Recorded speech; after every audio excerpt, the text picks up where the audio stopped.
"It's possible we may not all survive this," stated Ben. "You might not," Corinne snorted. "I certainly intend to." The huntress was squatting on her haunches, swaying with the gentle motion of the ship. She hovered over their assembled collection of weapons.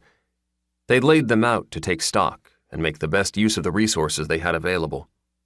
She laid a finger on the rusty tines of a trident. "You sure you want to use this?" she asked, looking to Milo.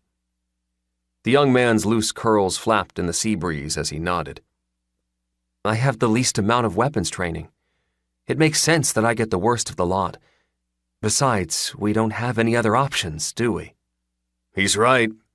We don't have much choice," Reese reminded Corinne. She glanced around the companions, scooped up her 2 hand axes, then paused, as if ready to take her bow as well, but it had been lost in the escape from Hamrug. "Sorry, Milo," she offered. "Maybe you won't need to use it." None of them believed that. Reese gathered his longsword. In the bright light of day, the silvery runes were muted, like Reese himself after the Battle of Northport. The rogue had regained his sense of humor, but he didn't move with the same lethal aggressiveness he had before. He'd aged a decade and a half in that fight. Not even being long-lived could bring his vigor back. Reese towed the vambrace he'd taken off the dead Thinblade in Irrefort. Ben recalled the tight burst of fireballs the device had shot at Reese when they were ambushed on their way to the keep. Everything after that had been so crazy he'd forgotten Reese took the weapon. "This thing needs a bit of mage training to operate," advised the rogue. He looked between Amelie and Milo. Milo shook his head. Amelie knelt and grabbed the vambrace.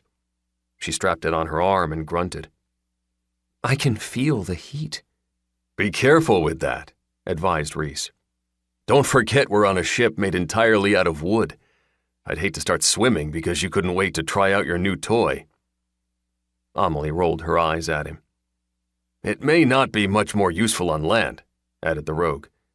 "Any magic could draw Eldred right to us, and you have a history of giving yourself away with fireballs." "You think I forgot?" chided Amelie.